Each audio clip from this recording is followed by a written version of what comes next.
রংপুর মেডিকেলে এক নারী সহ ডাক্তারকে আটক করেছে এলাকাবাসী। ওই নারীর সন্দেহজনক ঘোরাফেরা দেখে এলাকাবাসী সন্দেহ হয়। তারপর এলাকাবাসী ডাক্তারের রুমে গিয়ে দেখে ওই ডাক্তার ও ওই নারী আপত্তিকর অবস্থায়। তারপর ওই ডাক্তার ওই নারীকে গণধোলাই দিয়ে এলাকাবাসী পুলিশের হাতে তুলে দেয়। প্রিয় দর্শক, চলুন সম্পূর্ণ রিপোর্টটি দেখে আসি। ধন্যবাদ সবাইকে। হাসপাতালে চিকিৎসকদের কোয়ার্টার থেকে আপত্তিকর অবস্থায় ডাক্তার সহ এক নারীকে আটক করে পুলিশের হাতে তুলে দিয়েছে স্থানীয়রা।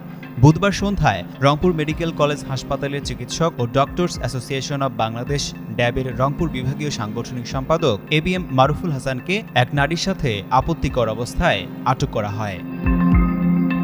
মারুফুল হাসান ওই হাসপাতালের আইসিইউ ইউনিটের ইনচার্জ। প্রত্যক্ষদর্শীদের বরাত দিয়ে পুলিশ বলছে, হাসপাতাল চত্বরে অবস্থিত চিকিৎসকদের কোয়ার্টারে নারীর সঙ্গে অবস্থান করছিলেন মারুফ।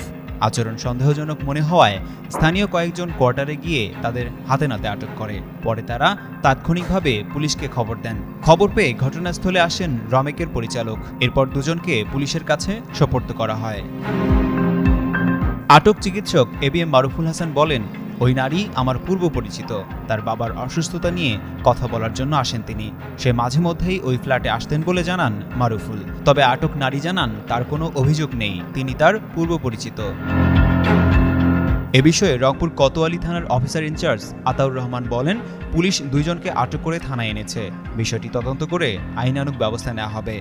আর হাসপাতালের পরিচালক ব্রিগেডিয়ার জেনারেল আশিকুর রহমান বলেন, এ ঘটনায় আমরা আইনগত ব্যবস্থা নেওয়ার জন্য তাদের পুলিশে দিয়েছি, পুলিশ ব্যবস্থা নেবে।